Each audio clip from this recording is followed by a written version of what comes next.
दोस्तों, एसी के Indo unit जहां इवेपोरेटर के ऊपर बर्फ़ क्यों बन जाती है, तो आज की वीडियो का यही टॉपिक है। तो सबसे पहले देखते हैं कि बर्फ़ बनने का प्रोसीजर क्या होता है, तो उसके बाद आपको सभी कारण बताएंगे। तो दोस्तों, इवेपोरेटर में जो गैस गुजरती है, किसी कारण उसका वाष्पीकरण नहीं हो पाता, जहाँ हीट एक्सचेंज नहीं हो पाती, इसी वजह से गैस का प्रेशर कम हो जाता है, जहाँ इंडो यूनिट का बैक प्रेशर कम हो जाता है।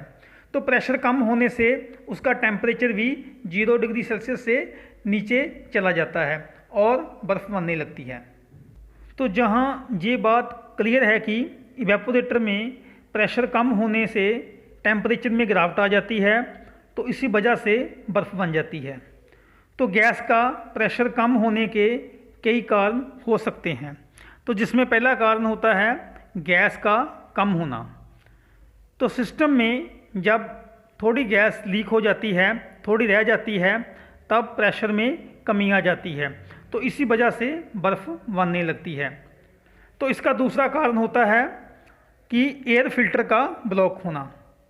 फिल्टर पर डस्ट आ जाने से फिल्टर चोक हो जाता है, तो इवेपोरेटर में एयर आर पार नहीं हो पाती, इसी वजह से गैस के प्रेशर में कमी आ जाती है और बर्फ़ बनने लगती है। तो इससे अगला कारण होता है इवेपोरेटर की फिंच का चोक हो जाना। इवेपोरेटर के ऊपर जो फिंच लगी होती हैं, उसका काम गैस और एयर के बीच हीट ट्रांसफ़र करने का होता है।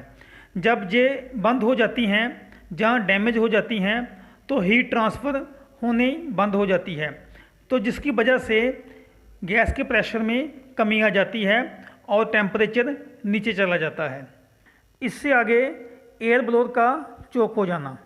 जब ब्लोअर डस्ट से बंद हो जाता है, तो उसकी काम करने की जो समर्था होती है, उसमें कमी आ जाती है, तो इवेपोरेटर में जो एयर पास होती है, उसकी गति भी कम हो जाती है, जिसकी वजह से आइस बनने लगती है।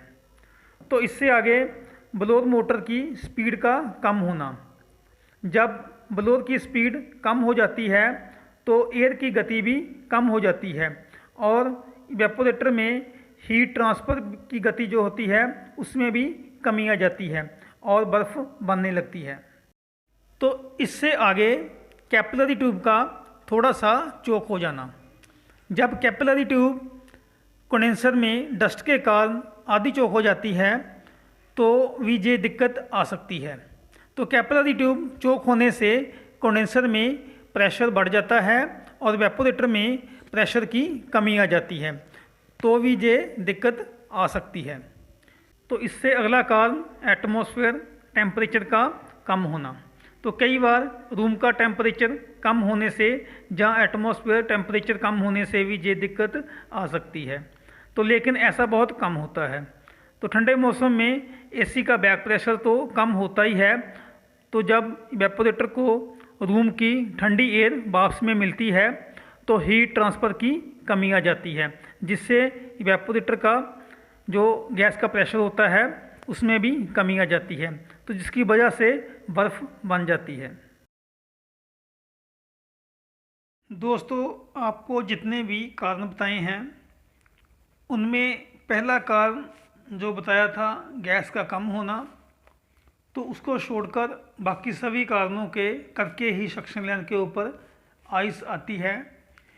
क्योंकि पहले इवेपोरेटर के ऊपर आइस बनती है, फिर उसके बाद सक्शन लैंड के ऊपर आइस बनती है। कई बार ऐसा भी होता है कि इवेपोरेटर के ऊपर आइस नहीं होती, लेकिन सक्शन लैंड के ऊपर आइस होती है। तो ऐसा तब होता है जब सक्शन लैंड कहीं से थोड़ी ज़्यादा पिंच हो जाती है, तो जहाँ पिंच होती है उसके आगे आइस बननी शुरू हो जाती है।